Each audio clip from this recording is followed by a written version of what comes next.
What's good, YouTube? It's MuzikoX here. Just like a bit of a starting to be more Yu-Gi-Oh based, this channel. I've done like 2 videos, Trade Binder and something else, but yeah, just gonna actually start getting into the whole YouTubing scene. I come today with a kind of budget decks type thing because a lot of players are interested in budget decks.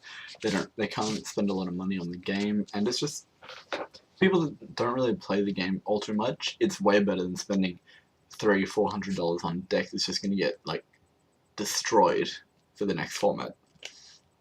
Alright, so let's just get straight to it.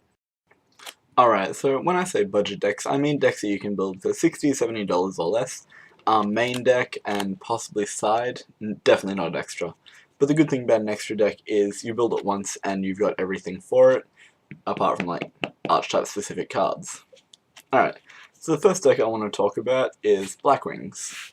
Amazing deck, very strong, it's got an aggressive push to it, you can play it very control. You just sit behind your Icarus attacks and Kalutes, they're afraid to commit to board and afraid to attack, and it's just, the deck is really good behind a good player.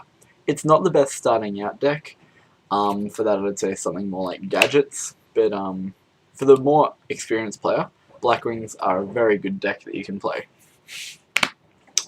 Next is Junk Doppel. It's just a Synchro Spam deck, and Synchro Spam is always fun.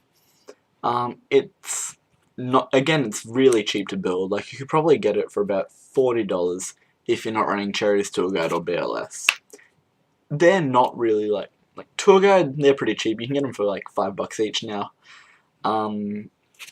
Cherries, most people don't even know the value of it now anyway, so you can get those cheap. And Blackluster Soldier, you don't have to run it because you've already got infinite boss monsters that you're just going to get from your extra. But yeah, it's a strong deck, and with cards like Quick Draw Synchron and Junk Warrior and Junk Synchron and Raikou and stuff, you can make some really great synchros like Frozen Fitzgerald. Alright, next, sorry for the lack of cards, Dark Worlds. I hate Dark Worlds. I think they make for bad Yu-Gi-Oh! They're a degenerate one-play deck that just, they're sacky. They are sacky, and they don't promote good skill playing, but they're a good deck, and they're very cheap to play. You get, like, 3 structure decks, or if you just buy the engine off someone, that's like $60 here in Australia. And they don't even make big use of their extra. It's just they've got, like, the Leviers with their Browse and Tour Guides. If, I don't know, a Snow gets bottomless or something, I don't even know. I don't play the deck, never have, I don't want to. I think it's a bad deck, but it's, like, bad is subjective. It's a good deck, unfortunately. And it hasn't been touched by the ban list, ever. Which is stupid. What the fuck? Fuck this card. Next we have Light Swans, the sackiest deck in all of Yu-Gi-Oh! Again, sorry for the lack of cards. I don't like it, again, because of how sacky it is. That also doesn't promote good Yu-Gi-Oh! The deck takes no skill to play, because all it is flip Raikou, pop your stuff, summon Lila, pop your stuff, summon Lumina, get my Lila, pop your stuff, then mill. Hey, I've got enough engraved, drop JD, drop JD, drop JD, drop Daedalus, and a BLS. Yeah, it's cheap. You can get most of the stuff from like the Ra pack, even though it's out of print now. People would have it in their binders, like common Raikous, common Lilas. You could get a set of like both of those for $10, and then you'll get your Luminas, Garrets, Janes, and everything really cheap. It's a good deck, but it's very degenerate. And personally, one of my favorite decks, Inzektor's. The deck's going to cost you like $40 to build now, without Lances.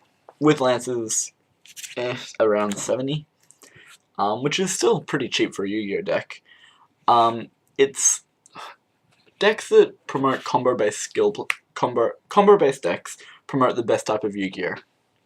They require skill and being able to read cards and think about what your opponent's going to do in response to what you do. And they just, Inzektor's are fair now that Hornet and Dragonfly are at 1. You don't always just open Dragonfly, Hornet, Sword. And so the deck is fair, you have to set up your plays. You have to sit behind your back row until you can make a play without fear of getting the warning, bottomless, heavy, judgment, whatever. The deck is fair and strong and competitive. I personally think the deck is still very competitive and can keep up with a lot of the tier 1 decks. Some other decks, which I don't have much stuff of with me, are things like Karakuris. The deck's amazing, it's more synchro spam, and with the coming of the E-Dragons, Redox helps the deck a lot. Redox or Redokin, Reactin, whatever it is, the Earth one, the Monster Reborn.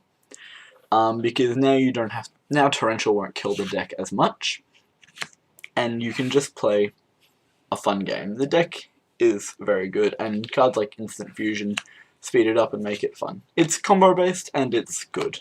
They promote for the better Yu-Gi-Ohs. And things like Six Samurai, that is probably the best budget deck, I'd say, right now. But that deck is just sacking harder than your opponent sacks you. Europe and Gateway, Europe and Asceticism, Kazan, and, I don't know, Kagemusha. And you just show that hand and you win automatically, pretty much.